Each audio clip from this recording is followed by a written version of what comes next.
With humility, love, and gratitude, I offer my heartfelt, prayerful, loving pranams at Swami's lotus feet. I pray that He continue to guide us and bless us all with His infinite love and grace. Sairam, on the behalf of Charlotte Sai Center, please join me in welcoming all the members from Raleigh, all our Sai brothers and sisters from Raleigh, Greensboro and even from Anderson. Welcome all. Today we are going to have a very great, I'm sure all of you have seen the schedule. I think we have a lot of very interesting programs lined up, right? So today, I think we have, Swami always used to say, there are 4 days that should always remember. I know I have mentioned this many times, but I am going to mention this again. The first day is, of course, like festivals, right? Like avatars, like Ramanavami, Krishnastami, or the Avatar Day, or even the Aradhana, or Swami's birthday. Like the days like this, I think we should consider them to be very special. I mean, this is what Swami has said. Okay. And there are also days when all the devotees congregate together and chant in unison, right? And pay homage to the Lord. I mean, those days are also truly special. And the third day is like when all the devotees selflessly come forward and try to alleviate the suffering of the needy. Right? I mean, those days are also considered very auspicious. Swami also said there is also a fourth day. Whenever a noble person or sage, right, when he comes and extols the glories of the Lord, and those days are also considered very special. Right? So today, amidst us, I think we have brother Dhurjati, Mudigonda. Right? I think we are very fortunate and blessed. Swami has sent him all the way. Right? So I now request Sister Bhanavi Garu to give a brief intro for brother Sairam.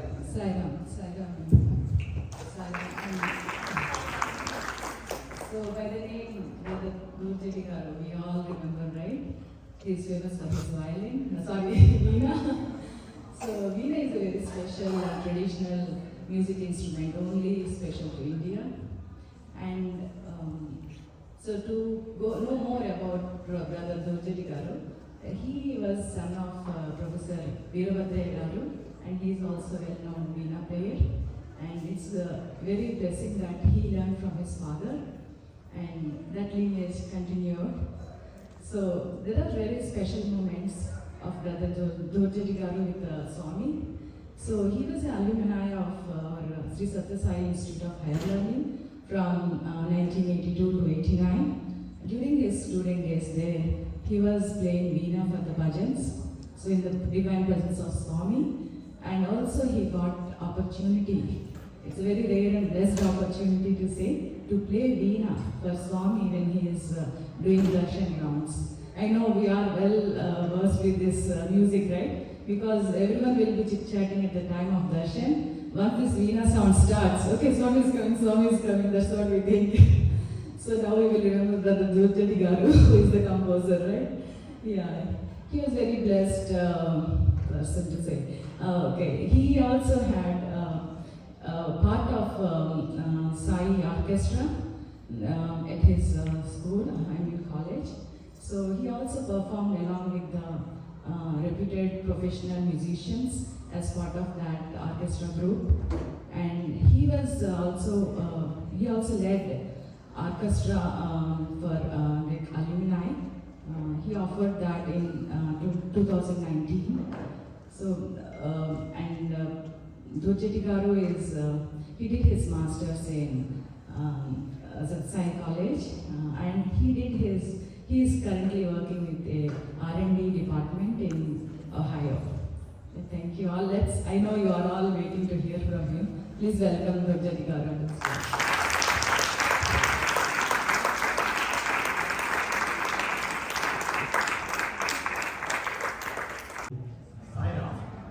Thank you for the loving introduction there. Thank you, sister.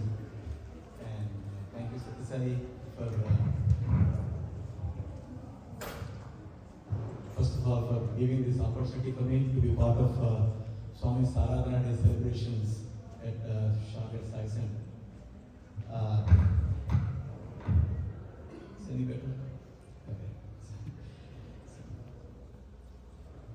So, Aradhana, maybe you should ask kids, who knows the meaning of Aradhana? No? Okay, so Aradhana literal translation, it just means worship. And when you think about why do even observe Aradhana Day? Sorry, my just position that way. So why do we even, observe Aradhana Day and celebrate it as a Mahotsav? That's the first thought process in my head was, when we think about Aradhana Day, why are we doing this? And when in general in Indian traditional Hindu families, when somebody passes away, we do have anniversary. They call Shraddha, which is basically out of Shraddha, which is out of a lot of respect and discipline that you actually with intensity, with focus, you do express your gratitude to your forefathers. But with Bhagavan, and that is only done by family members. For Bhagavan, we are all his family. And so for us, regardless of our physical relations with Swami's family, we get this wonderful opportunity to actually thank Bhagavan on this wonderful day. It is, when you think about when Swami left the body, where did he go? First of all, where did he come from? Was he not there before? Did he go somewhere after?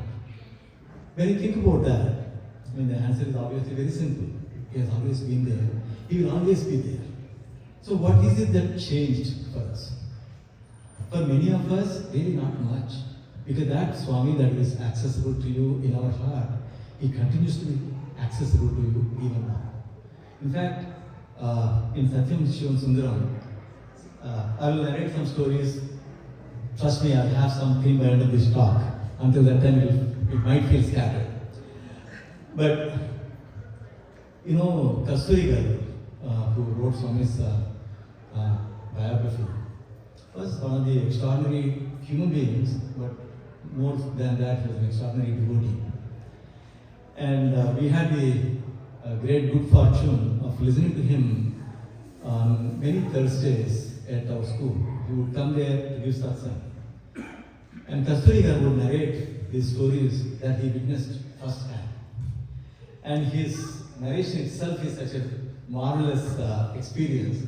You are lost in the stories of the world.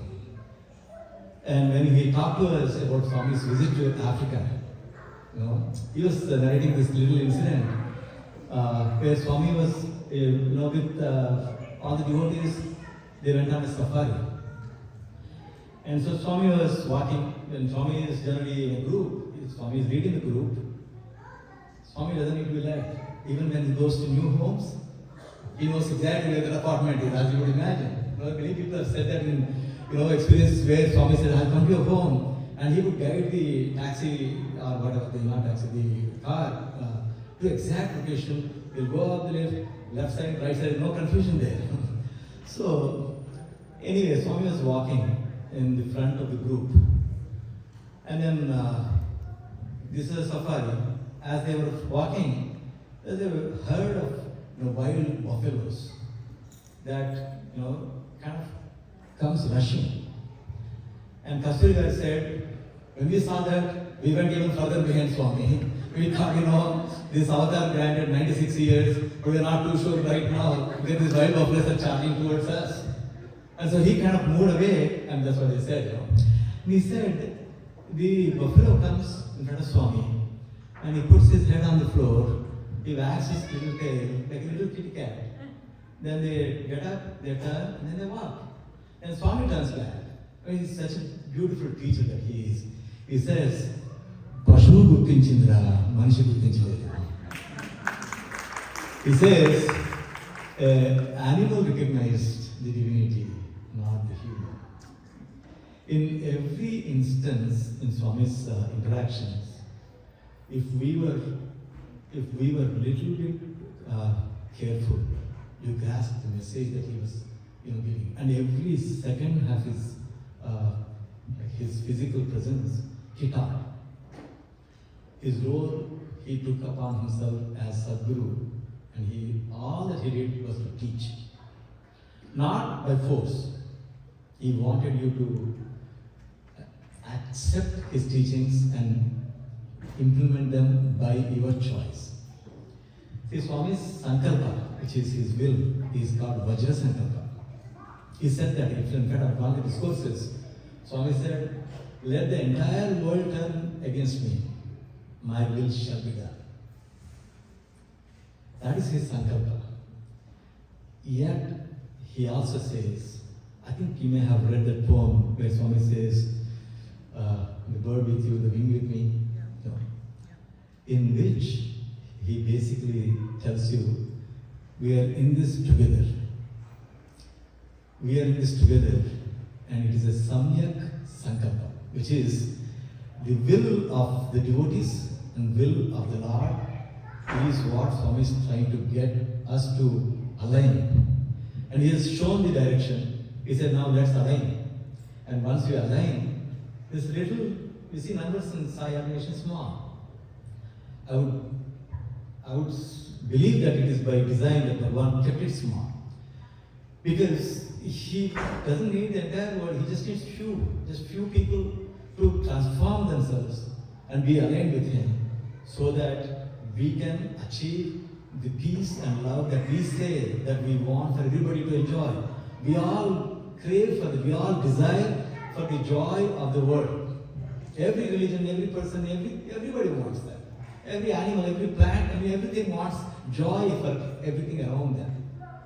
And the way to pull this onto this planet is what Swami came to give.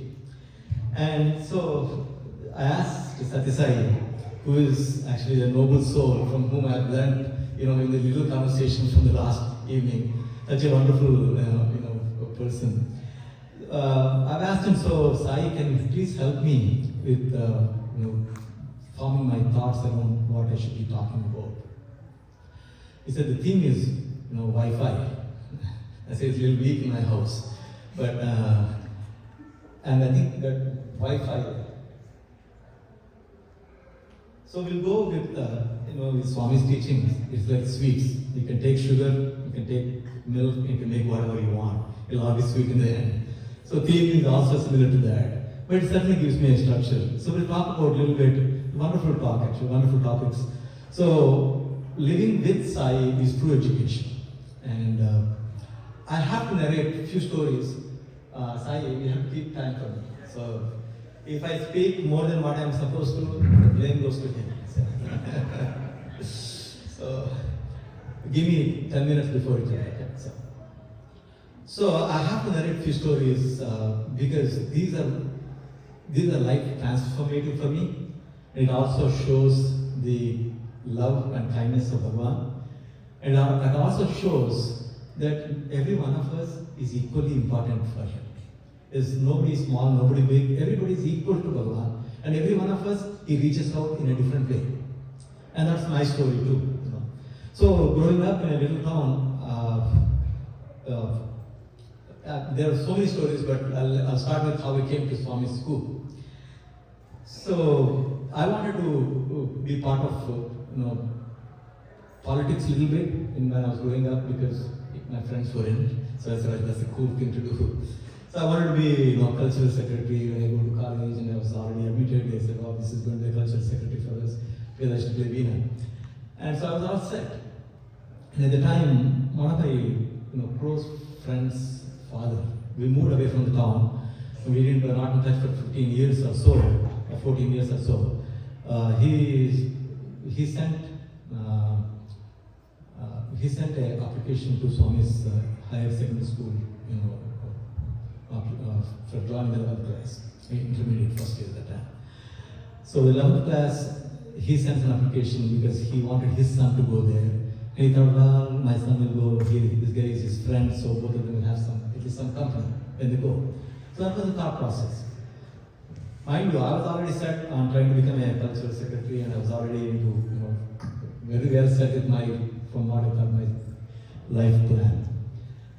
And it so happened we both went, and it happened that he never made it, but I got into Swami's college.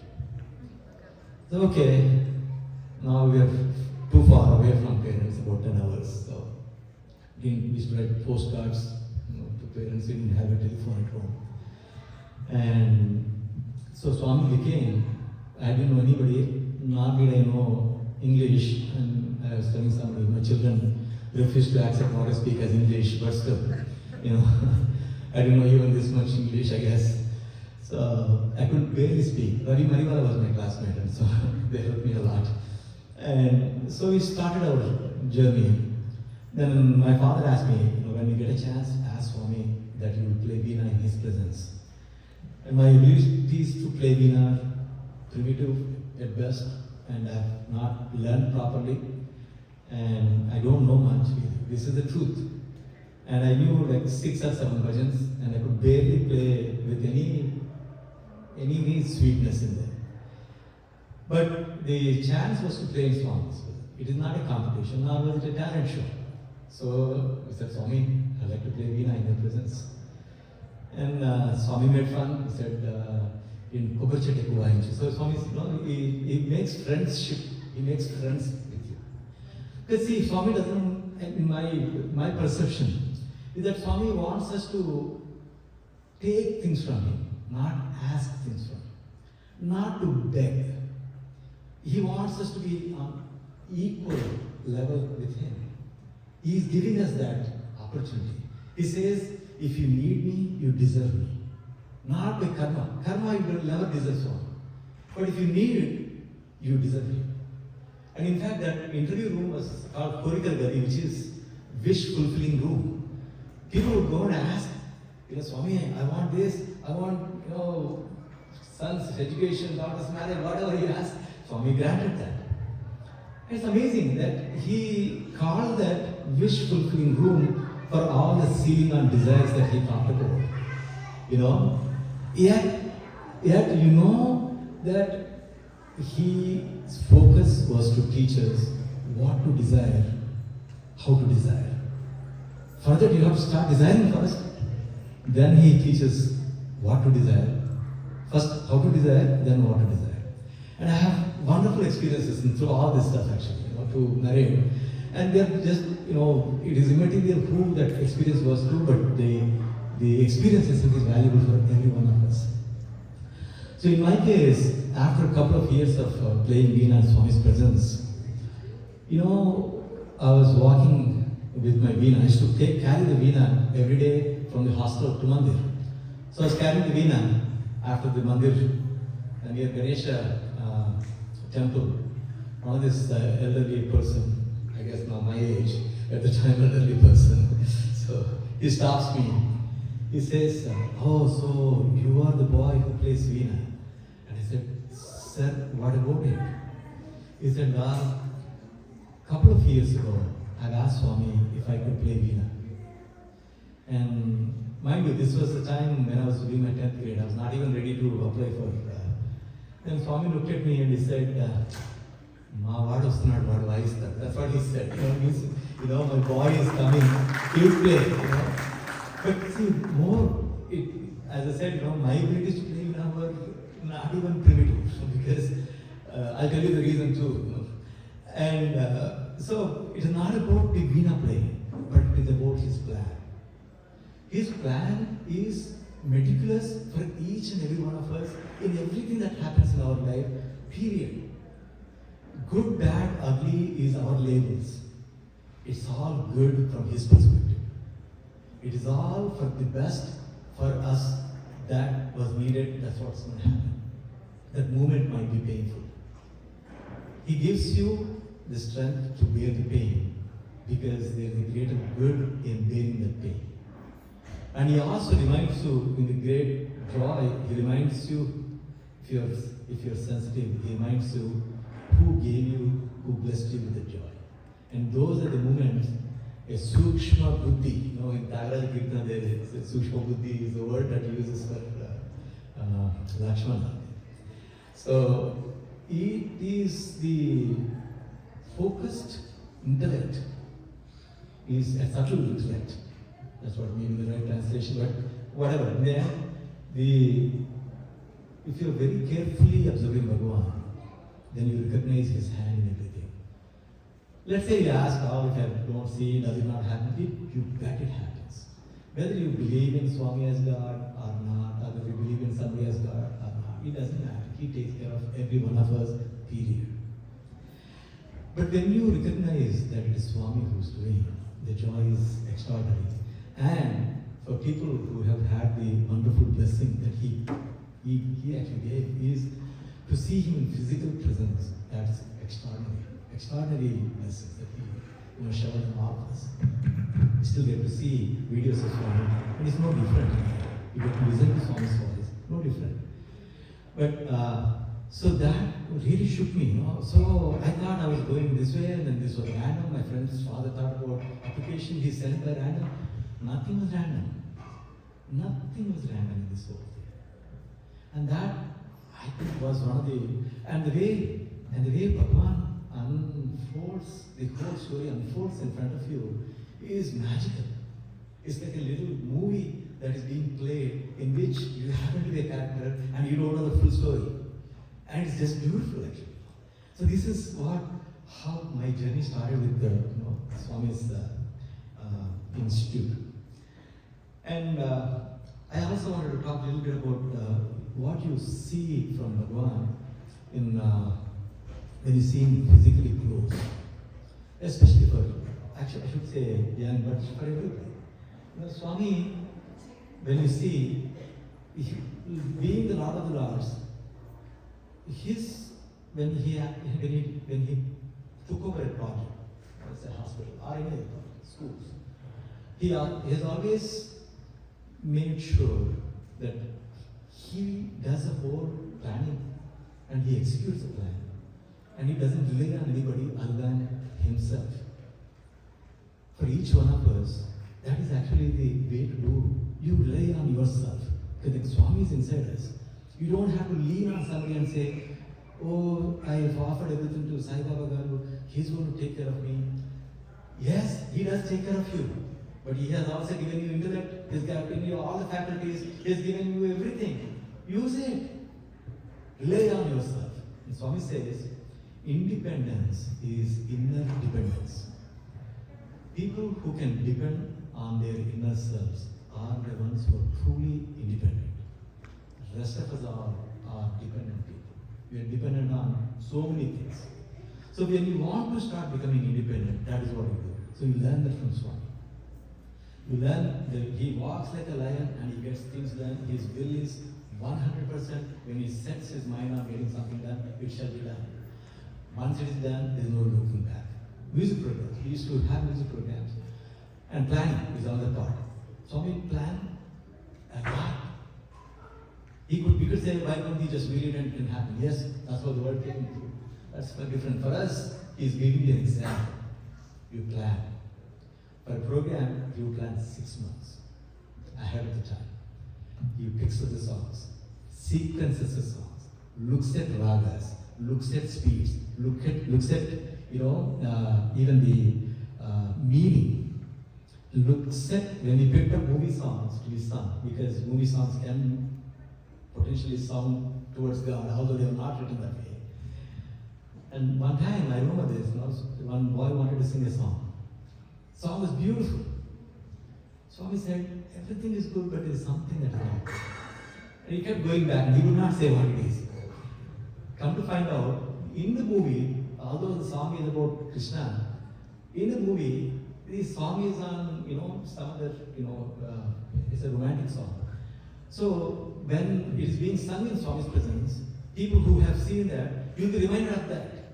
So it's a distraction. So look at Swami's planning. Every little bit he plans perfectly. Then hard work. His amount of work, physical labor Swami put in is extraordinary. Eating habits. Swami ate very little. He walked a lot. Why I say all this is, when Swami says, my life is my message, in every aspect of his life, it truly was a message for all of us. One time we were we went to Bombay. In fact, Sai's uncle, Kantara Garu, who was my contemporary in Puttaparthi, we were there on a trip. Swami said, Sai Manikam was there too. So we were there on a trip. Swami said, come, I'll show you my rooms. So he took us into his home in Dharmakshetra, his quarters where Swami stays. And it is extremely simple, small bed. And then it takes us into the bathroom, and he's got a little brush for his. You see, when Swami came out, he actually was very perfect about this. When you come out in public, you have to look presentable. You have to make sure you're cleanly dressed, everything looks fit, and you shave cleanly. I say this because every physical aspect also Swami gave us a model to follow. And he does his chudra brush, gold gold brush, andru antaru gold ani, idantha iron. This is Swami was saying. A lot of people say this is, gold brush. Sai Baba uses gold brush. Swami was using, like any one of us, a small little brush. And his example is extraordinary. And not one deviation that you would find. And this is something that I always look upon. I always ask, what would Swami do in this situation? And then we don't need to worry about it. We can look at a video nowadays, to see what Swami would do, what Swami would guide you. In every little thing, Swami was asked everything. Swami, can I eat avatai onwards? They asked Swami, should I study rocket science? I don't know. I'm giving a wide range there. But in everything, Swami gives you a guidance to follow what would be the ideal for your spiritual sadhana. If you say, I'm not interested in spiritual sadhana, then I think you can do whatever you want to do. And in the end, there is a responsibility as a society we get. And when you start looking at that, you come to the same point. So what Bhagavan teaches you is really valuable in both cases. And see, I've studied science in my life.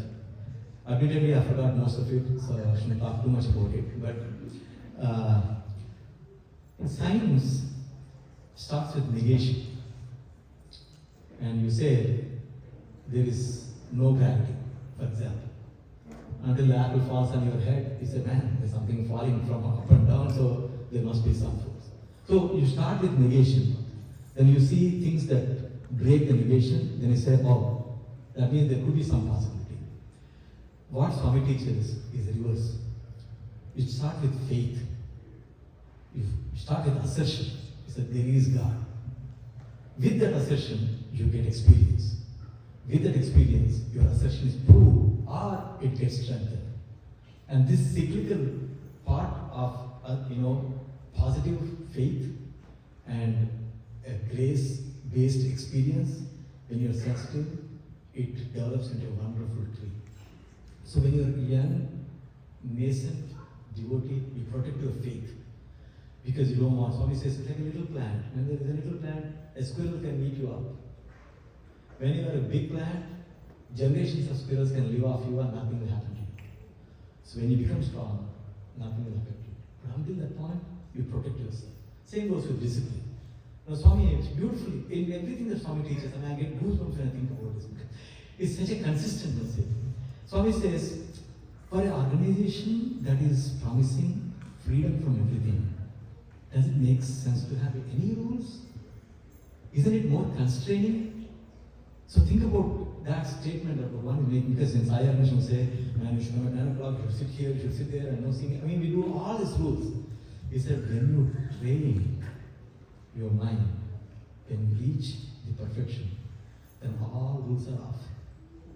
Everything is off. Until that point, you go with a structured discipline. That's what Swami taught. He made us get up at 5 o'clock, and 10 o'clock he shut the lights off. No matter exams, no matter what. And in between 5 and 10, your day was filled.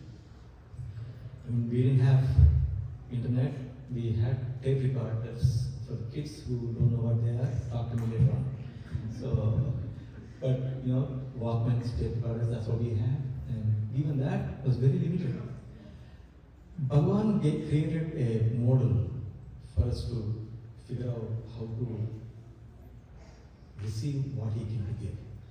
So, and another aspect of it is, when Swami talks about when Swami came into this world, he actually didn't mince words about himself when he described himself.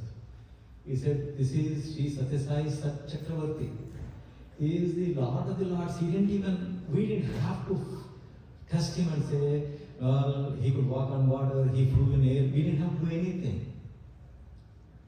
He told you exactly what he is. He didn't want you to waste time on that. He wanted to take that and start practicing. And the other aspect of it is, let's think about this. Let's say you want to establish somebody as God or not. Now I always go to basketball or football. For you to say somebody is a good player, you better know all the rules. By the way, you better know all the players. By the way, you know all the games they have played. Then you can come back and say, LeBron James is probably a good player. But somebody who has no idea about basketball, you put them there, what would they know about who is a good player, who is a bad player?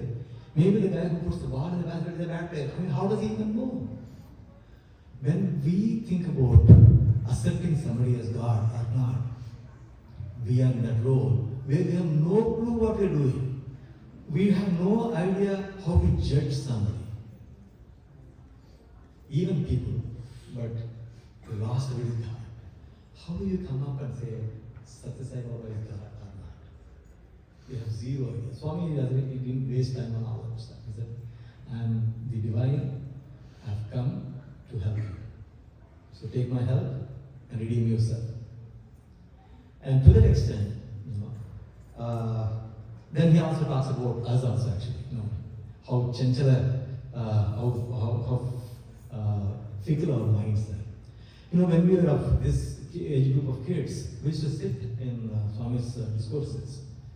And Swami would talk about highest philosophies and just go a little bit above, in terms of grasping the depth of what Swami is saying. He didn't give a pass. He would come back and ask you in the hallways, what did Swami talk yesterday? Then he would want you to learn, because for us, these children are young. For him, the soul is continuing its journey. And in general, the children who are born in our families are spiritually more progressed than us. That's my belief, that's my experience, than people like me for sure. Because they choose families, Swami sends to the families where his message can be heard for them to progress further. So they are coming with his grace into our families to help themselves, and in the process help us too. So that is the ultimate reality. In fact, I remember this. One time, one friend of ours, a doctor friend of ours in Texas, Swami's devotees from 50s. They didn't have children. So he goes to Swami. This was in 70s, 80s. And he says, Swami, please bless us with children, Swami. Swami says, Pampistana. Ikkade unnaru, Pampistana. He said, they're here, I'll send. In Puttaparthi, okay. Then a few years later, they had twins. And so if you think about it, say Swami places people in our families, just the way he put us in our parents' family. He places us so that we can all be benefited and receive the grace that he has come to give. That, my friends, is the ultimate reality. There is no two ways around that. You can beat around that 100 different ways, but you'll come back to the same point all the time. So, one thing I was going to narrate here, as I said, Swami is an extraordinary teacher.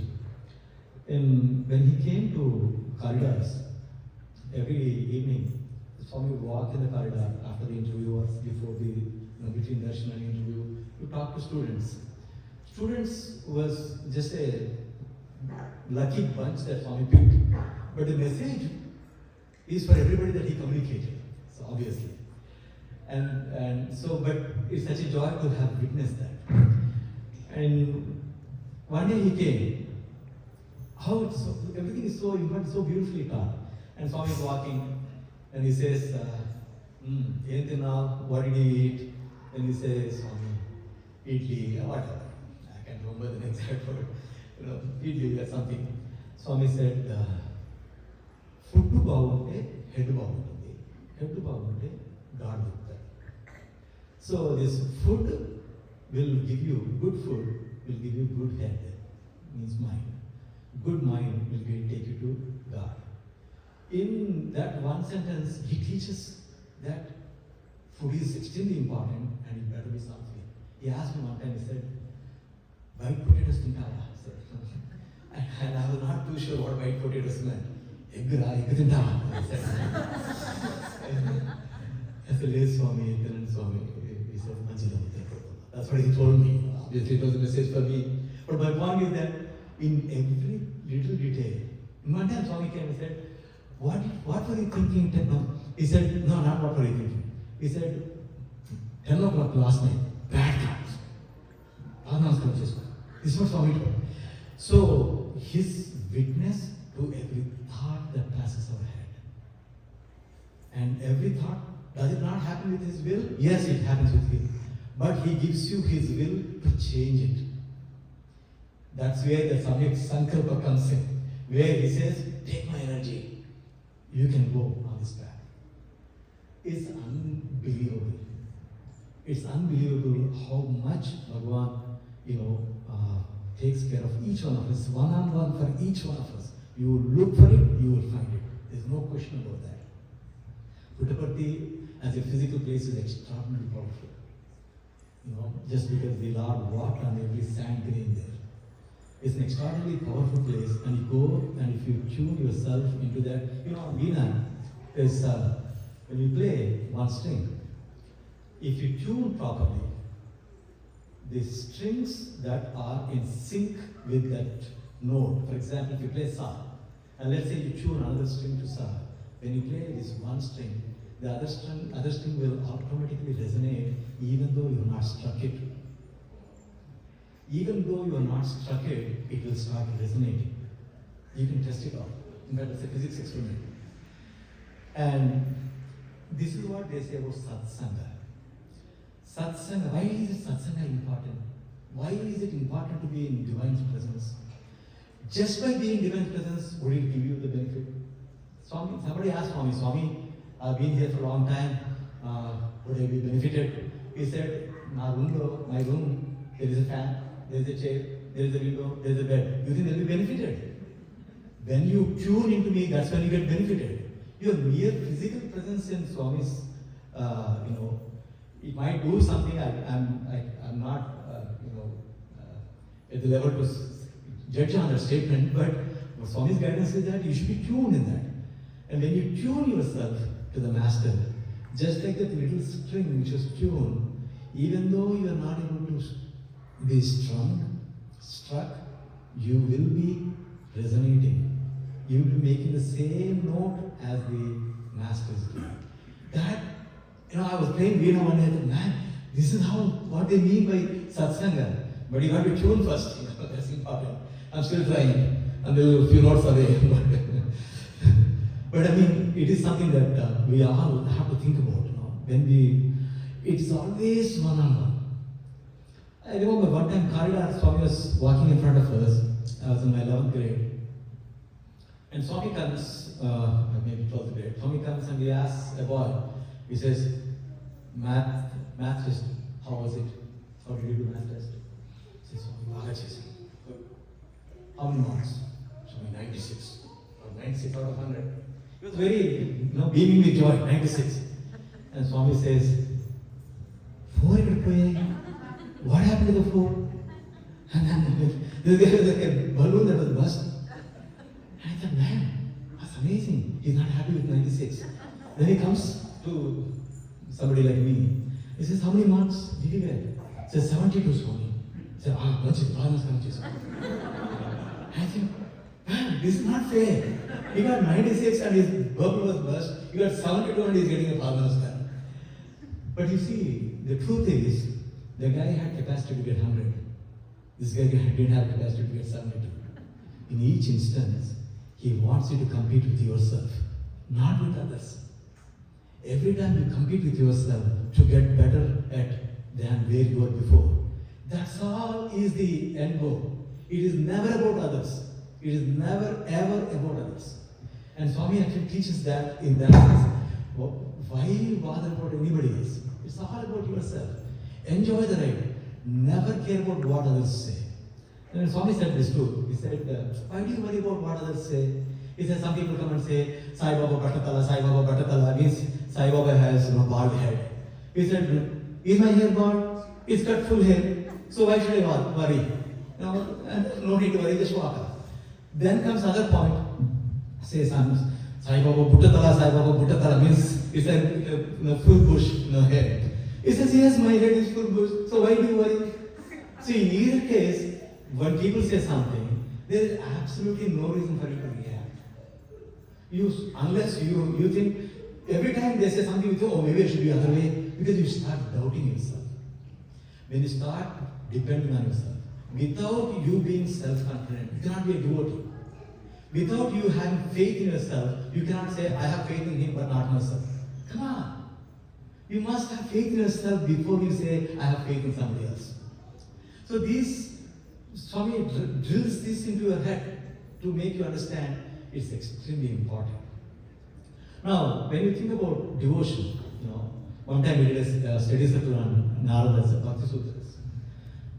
Swami taught everything, but still, we like to eat a little bit outside and come back and say, no, I think this is better. So, Narada Bhakti Sutras, they talk about devotion as the Parama Prema. Parama Prema is the love without any strings, essentially. And when you think about Swami, I have this pet test for people to do. In many people who have pets, they love their pet like there's no tomorrow. And there is a veterinarian sitting in the crowd and she'll appreciate this. So Sai Shruti will agree with that. And pets are wonderful, wonderful, wonderful beings. They're such beautifully made and they express love. And they don't plan on too much future, they live in the present. I mean, it's like a spiritual life. Then when you see them, I think it's good to be a cat. Not quite, but feels like that. But when you love your pet, you have no expectation. The joy, their presence is your joy. When it comes to God, you have a lot of expectations. We say, I did a puja, I went to this interview, why is not happening? Maybe one more coconut might do it. Ours is a bargaining, negotiation. Or it's a fear factor. I don't know, maybe he won't bless me if I don't do this. Maybe I'm not going to do something that he won't get upset. Maybe. There's always this fear that God is higher somewhere and he can do something really bad for you, man. So you better go worship. When is the true love going to flow towards God? The true love flows towards the Lord only when you start observing Him in your daily life all the time, just like the pet in front of you.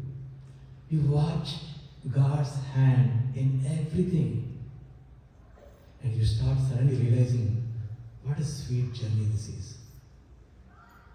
If there is anybody in this world who should have the extreme confidence, that should be us guys.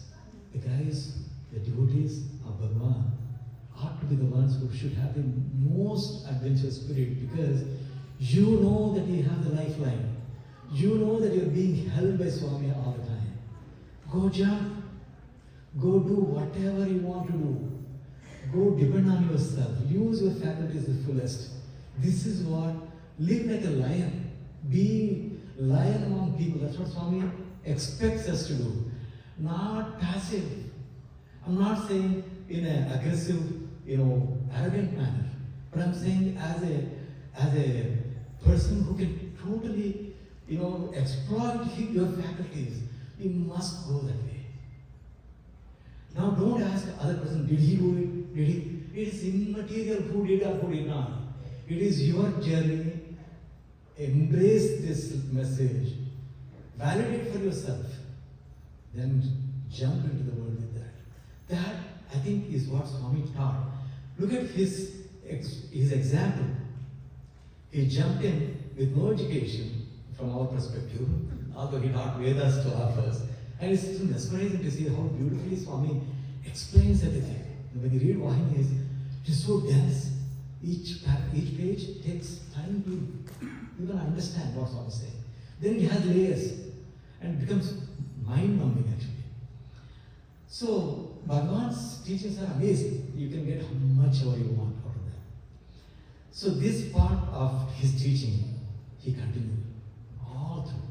And I want to play one bhajan, but I want to narrate the meaning of the bhajan the way I was taught by my father.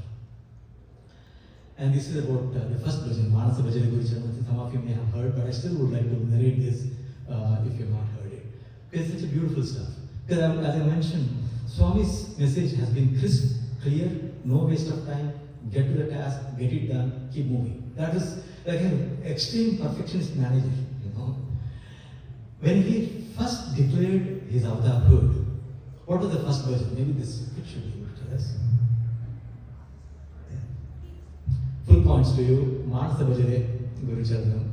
Suvir. So Manasa Bhajale Gurucharanam. Manasa Bhajale Gurucharanam, if you see the bhajan, Swami sang, and that bhajan captures Bhagwan's mission that he came to deliver.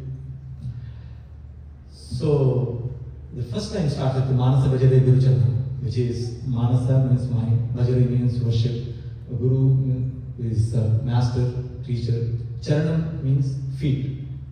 Now think about why feet, why not hands? A little bit easier on old people to not bend. But feet, really, when you think about this, why do we actually go do namaskaram to somebody's feet? Feet is what you stand on. When you put your head, you're putting your brain, your mind, and you're committing that my mind shall follow the path that you lay and the things that you stand for. We are making a commitment that Swami, I will walk the path that you walk, and I will make the commitment to stand or to live my life by the principles that you laid out for me, that you stand for. There is also a lot of spiritual meanings, but this is one meaning. So, Guru Charanam, in this case, that's how I understand. And Dustara Bhavasagara Taranam, and when you are a little kid, you think world is fantastic, and then it teaches you a little bit, say, man, it's painful, man. And then you start looking at 401k, during tough times, it's even more difficult. So, it can affect you a lot.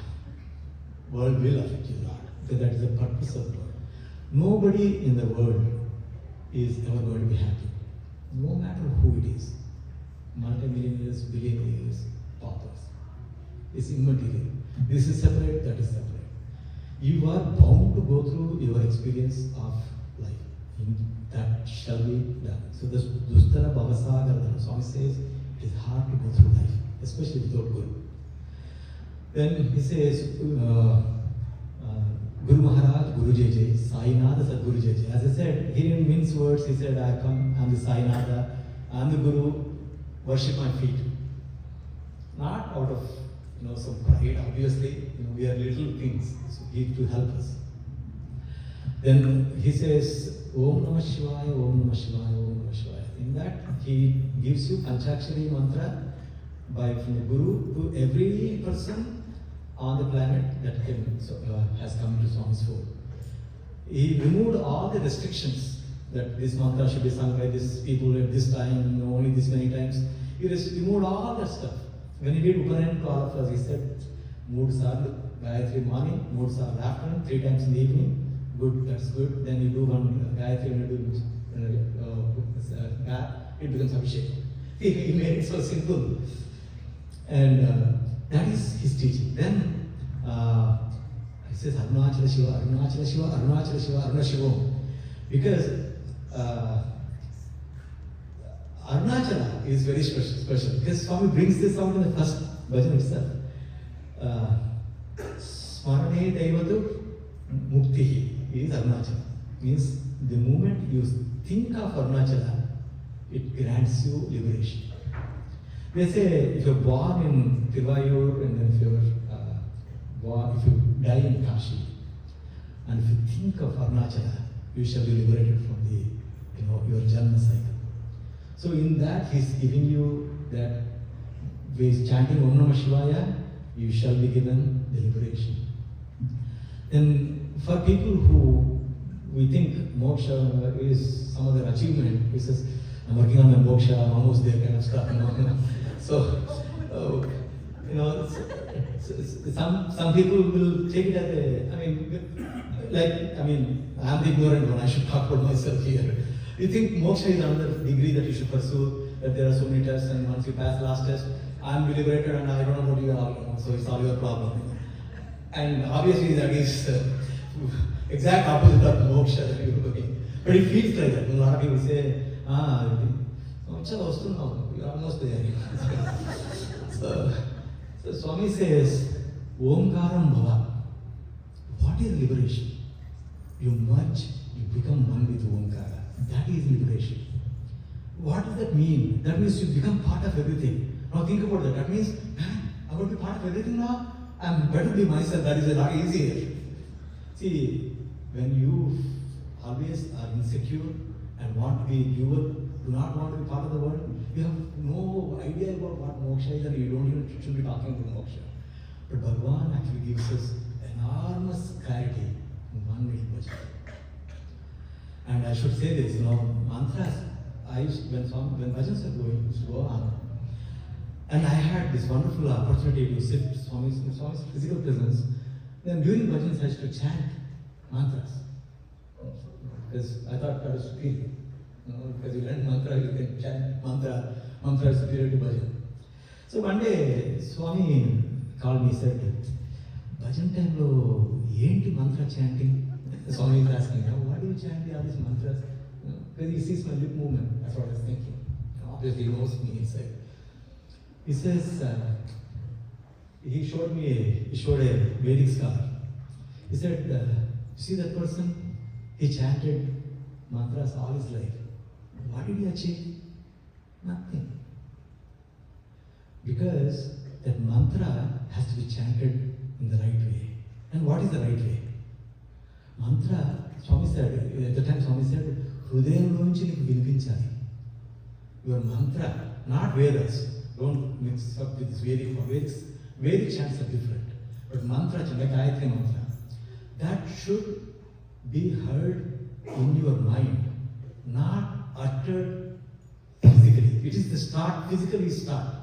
But then you start chanting, where your mind actually starts listening to Bhagavan's voice. In his voice, you are listening to the Gayatri mantra.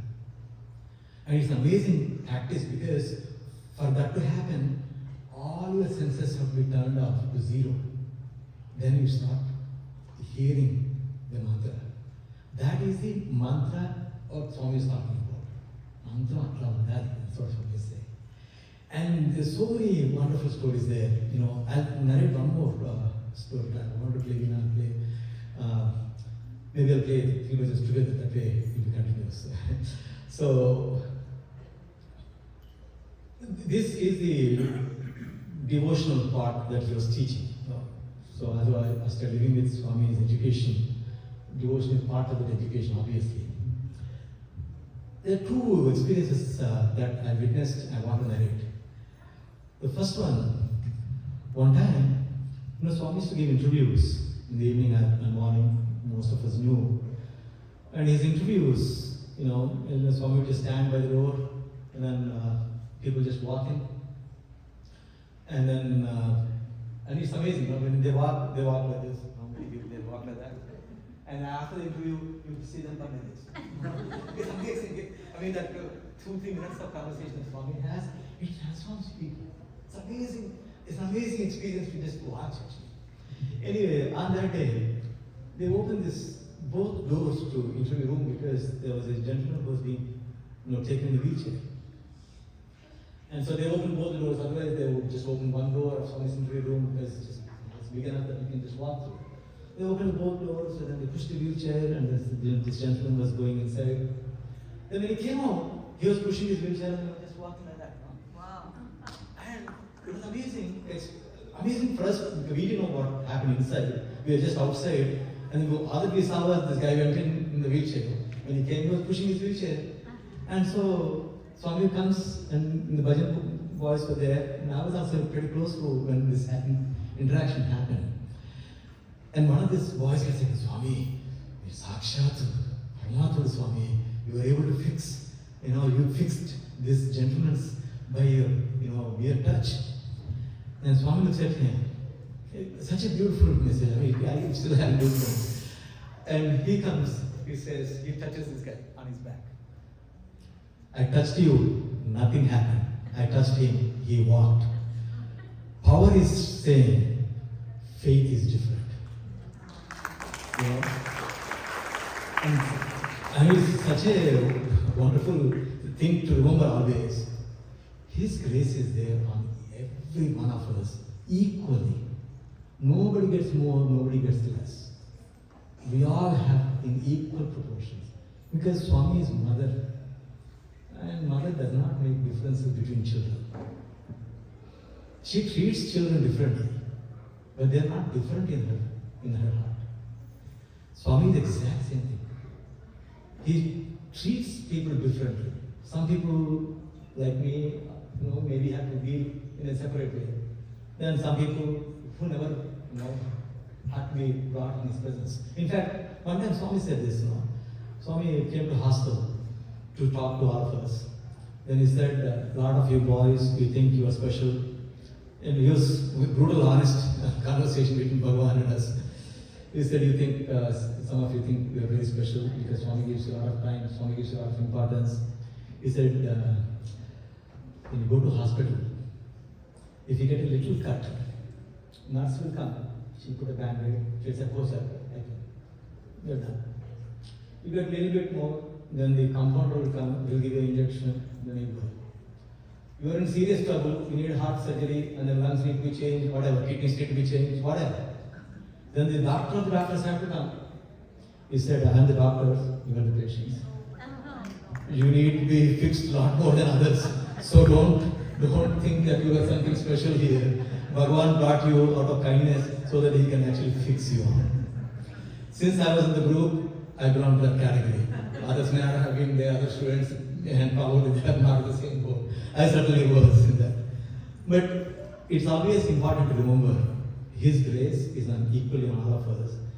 Nothing we did or we could have done would have made us earn that. It is His grace that He showers out of His mercy. We sing a lot of these Karuna songs. When you think about, Karuna Taranga, what does that Karuna mean? Think about each bhajan. When you think some of those words, they mean a lot. They mean that even though we are falling apart, even though we are failing, He comes back, He holds you. Let's go again. He must have been doing the last so many births because He looks at us and He says, you are the same Vanaras who were with me in the Rama time. You were the same, Gopikas in Krishna's time. And now you're thinking, I was that close that time, I was that close that time too, and now I'm this close. What happened? Never achieved. So, never went to the final goal. So that's why we do Aradhana. Aradhana is out of immense gratitude for the karuna that He showers on all of us, for the grace that He gives us, for the wonderful teachings that He showers on us without us being really ready for it or deserving. He even gives you an experience without you actually achieving the fruit of your sadhana. The moment you started the sadhana, He says, good, let me give you the experience. He gives you that little experience so that He can tie you into that. Why? Because He can. Why? Because you are His child. That is Bhagavan. And that's what is the experience of every devotee.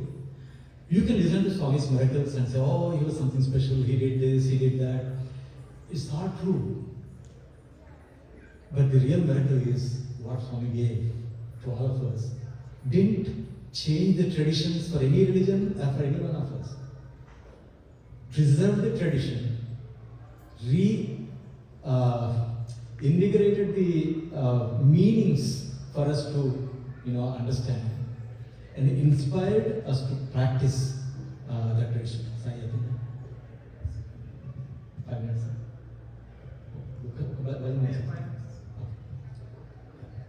So, these are some of the experiences I wanted to certainly share, and I also want to share one more on this service part. We ended up in the group with village seva. Sai will remember that. And at the time, Bhagwan asked some of us. He said, "Hey, who wants to give public talks? When you go to villages, some public talks, we need to have speakers. So we need Telugu boys, because he wanted the villages for Telugu speakers, so he wanted. So we said, see, the good thing with Kudapati is that anytime any opportunity came, he rose our hands and said, "Swami, yes, me." No abilities, but still, Then he would call us into the interview room to train us how to talk. And Bhagwan's way of teaching was said, don't talk about Swami without first having good food, good health. God will not get into anybody's head. It is prerequisite that you should be stable there. So let them talk about the good things that they need to do. That's what you should learn. And it's amazing how much thought process he wants you to adopt. So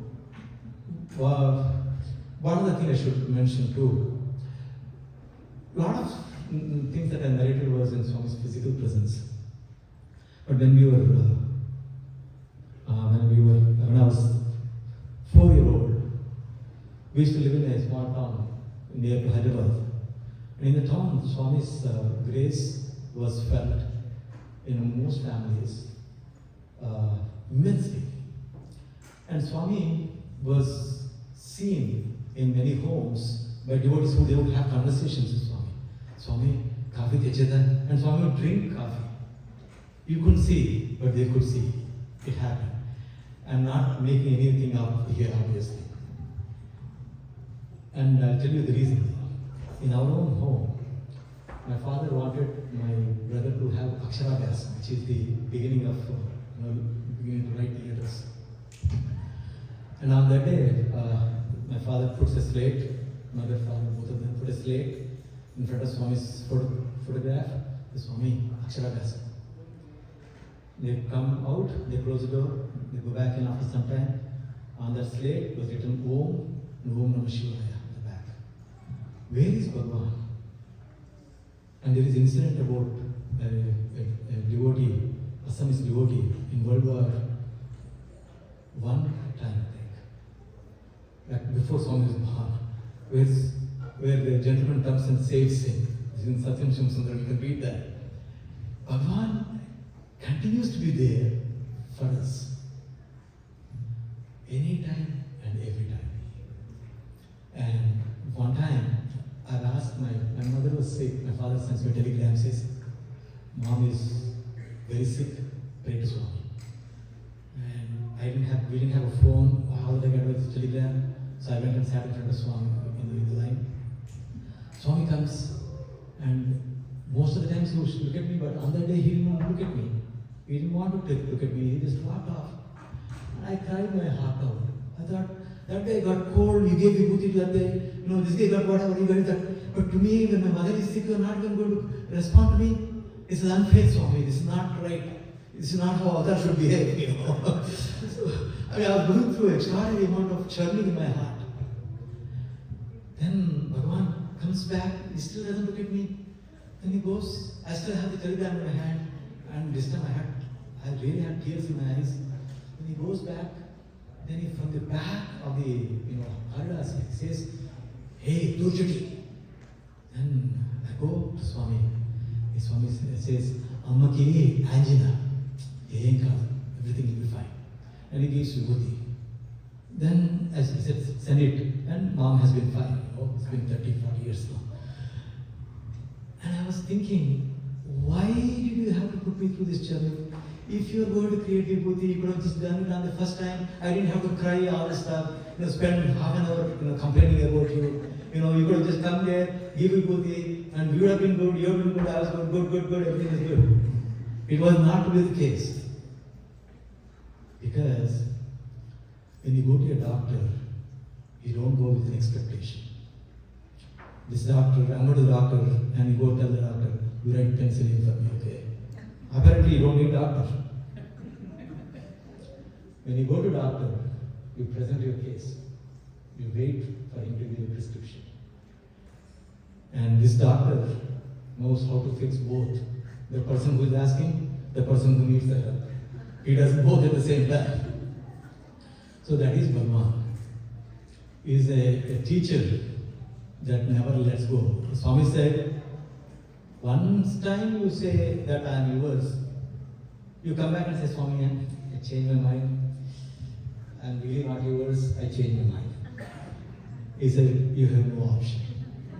Once you say, he says, Viduva and Viduvavu Nidanta Chadugulaina. Even if I get under the bad path, you won't. I actually said this in front of Swami's presence. I thought, just let's get the agreement signed with Bhagavan. So Swami said, speak. So I said, Swami, like Bhagavan said, even if I become bad, Swami will never leave. He said, Neera Pucheppa Niku. He said, so when did I say? Then I said, Swami, it is in Sanatan Sarati, volume, whatever page number this. He said, Adhikadamma, Swami will take care. But you also have a responsibility to behave good. You should do your responsibility. Then Bhagavan will take care. So with that, thank you all. Sorry for a little bit delayed. I will play one bhajan very quickly and then we'll do that. So Sai Ram, Swami, thank you. I'm really grateful to Bhagavan because this is something that was needed for me more than anything else. If I would have probably spoke to myself in my own order this way, because as you know, the first beneficiary and the last beneficiary of any conversation is the person who is talking. This is all in general, in everybody's case really, but in my case especially, is for my own self. So I hope through this, maybe you got to see a little bit of Bhagavan that we all experienced. And we are all trying to be the transparent. It says Bhagavatam should be done the way Shukha Mahamuni explained to Parikshit, where nobody knows who these two people are. Everybody knows Bhagavatam, but nobody knows who Shukha, who is Parikshit in general. That's how Bhagavatam should be. Only thing that we should see in this is Bhagavan, and none of the characters are very important at all in this whole thing. So with that, with grateful pranams to Bhagavan, and also with gratitude to all of you for having me here. Thank you, Sai Ram.